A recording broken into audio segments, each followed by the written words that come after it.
खबरें जो आपको सीधे जोड़ती हैं हमसे, जिनका आपकी जिंदगी पर होता है सीधा असर। खबरों की वही तस्वीर, बिना बदले बिना डरे, जज्बा सच का लिए, सच दिखाते हैं।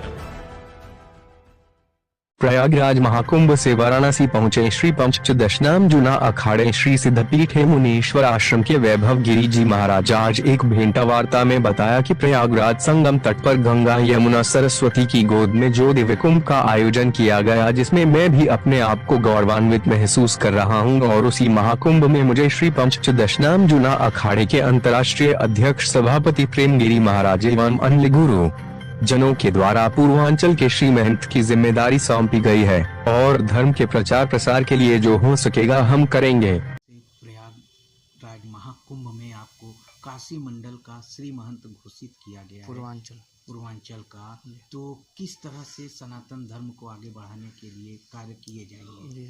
सबसे पहले मैं अपना परिचय देता हूँ।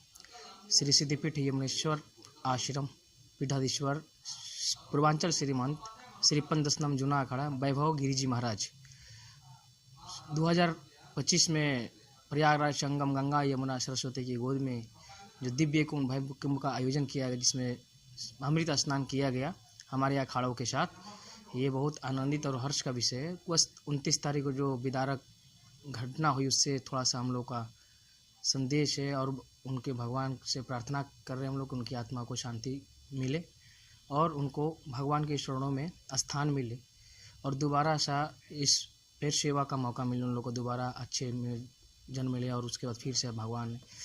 तो हमारे पूर्वांचल मंडल में हमको दायित्व मिला गया है जूना अखाड़े द्वारा धर्म का प्रचार प्रसार, सनातन का आगे, मठ मंदिरों का जीर्णोद्धार विकास, हर पूर्वांचल 24 जिले में घूम घूम कर और हर सनातन के प्रति आवाज़ उठाना, विरोध जो हमारे मठ मंदिरों पर कब्जे हो रहे हैं, जो विदारता से संतों का जो सम्मान नहीं कर रहे हैं, जो हर जगह समस्याओं में उसका समस्या उनको सुनकर उनका विस्तार पूर्वक निवारण करना।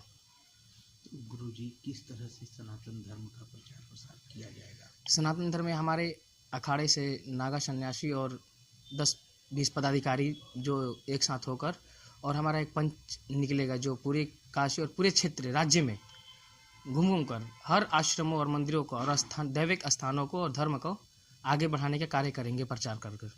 गुरुजी, सनातन धर्म के लोगों के लिए क्या संदेश देंगे?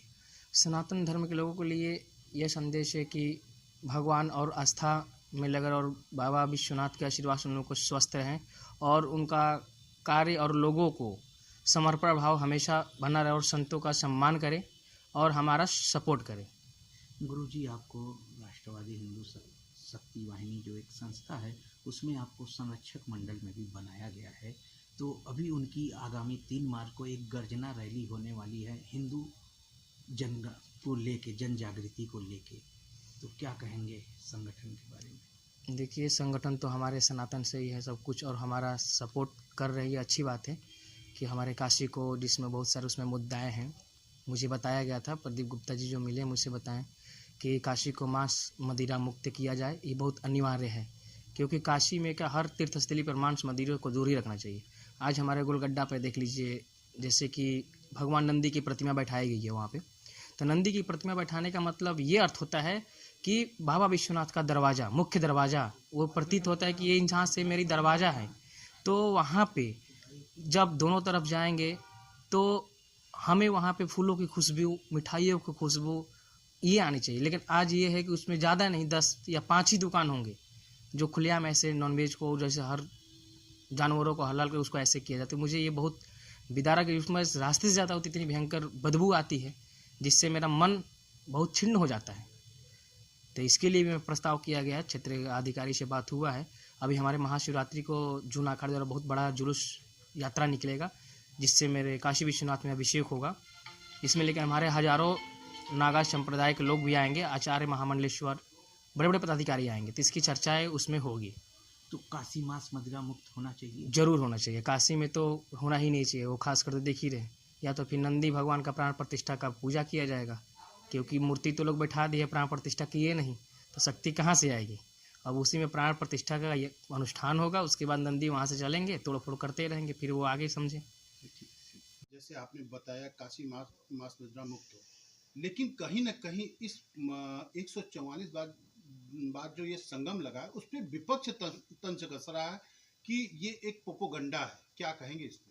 देखिए, प्रोपोगंडा, हमारा धर्म कोई प्रोपोगंडा के अधीन नहीं आता है। ये हमारा आस्था और भाव, भगवान की भक्ति, जैसे अमृत के लिए कितने लोग युद्ध किए, लड़े उड़े, तो ये भी एक अमृत ही है। तो इसमें भी मनुष्य में भी कितने दानव हैं भाई। दानव और देवता दोनों साथ ही में रहते हैं। पहले तो अलग अलग रहते, अब इंसान के अंदर ही है। जैसी मनोवृत्ति, जैसी उसका आचरण, जैसा उनका भोजन, वैसे उसकी बुद्धि जागृत होती है। तो ये नहीं कहा जाएगा, क्योंकि हमारा धार्मिक और आस्था पे ये ठेस पहुंचता है। जिस तरह से विपक्ष जब से कुंभ लगा है तब से तंज कसता चला आ रहा है, और अभी भी उनको लग रहा है कि हमारे जो श्रद्धालु आ रहे हैं वो सरकार आंकड़ा छुपा के बता रही है। नहीं, देखिए, अब सब लोग, विपक्षियों से मेरा ये है आग्रह है कि हमारे धर्म को छोड़कर ही राजनीति करें और धर्म में राजनीति न लाएं, वरना हम लोग का अस्तित्व खत्म हो जाएगा। और अस्तित्व खत्म होगा तो उन विपक्षियों का भी अस्तित्व खत्म हो जाएगा, क्योंकि हम लोग किसी पार्टीवाद नहीं करते, ना हम लोग किसी जातिवाद। हम लोग संत, हम लोग सबका साथ, सबका विकास और सबका सपोर्ट करते हैं।